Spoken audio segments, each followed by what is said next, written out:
नागपुरात थोड्याच वेळात भारत मुक्ती मोर्चाची सुरुवात होते। संघ मुख्यालयापर्यंत मोर्चाची परवानगी पोलिसांनी नाकारली आहे।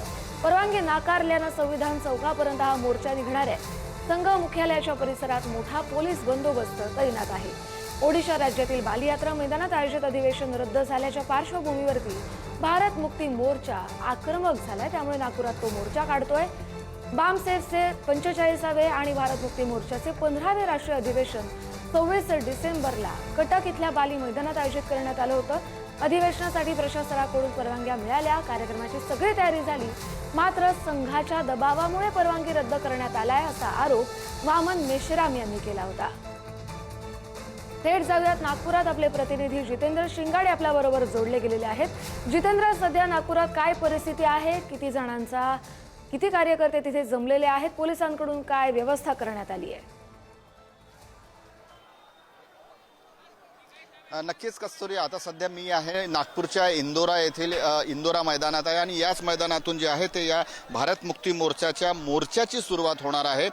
कार्यकर्ते जे आहेत, देशभरातून आलेले कार्यकर्ते आपल्याला इथे दिसून राहिलेले आहेत। केवळ महाराष्ट्रच नाही तर देशभरातील उत्तर प्रदेश असेल, हरियाणा असेल, गुजरात असेल, येथूनही कार्यकर्ते जे आहेत ते मोठ्या प्रमाणात इथे दाखल होऊन राहिलेले आहेत आणि प्रत्येकाची आपापल्या घोषणा देखील देणे सुरू आहे।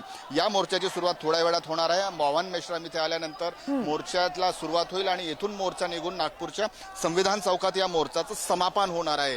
त्यापूर्वी मोठ्या प्रमाणात जो आहे तो पोलीस बंदोबस्त ठिकठिकाणी तैनात करण्यात आलेला आहे। नागपूरचा विचार केला तर नागपुरातून जिथून मोर्चा पॉईंट सुरू होतोय म्हणजे हा इंदोरा चौक इथपासून ते पूर्ण या संविधान चौकाचा जवळपास 4.25 किलोमीटरचा हा रस्ता आहे। त्या रस्त्यावर देखील पोलीस बंदोबस्त तैनात करण्यात आलेला आहे। त्याचबरोबर संविधान चौकात देखील मोठ्या प्रमाणात पोलीस बंदोबस्त आहे आणि महाल येथील संघ मुख्यालय येथे जो काढण्याचा इशारा दिलेला होता, मात्र नंतर परवानगी नाकारल्याने जो मोर्चा आहे तो आता संविधान चौकात त्याचं समापन होणार आहे। तर सर्व या मार्गावर असेल, पोलिसांचा चोख बंदोबस्त आहे, कुठलीही अनुचित घटना घडू नये, कुठलाही गैरप्रकार होऊ नये याची खबरदारी नागपूर पोलिसांनी घेतलेली आहे।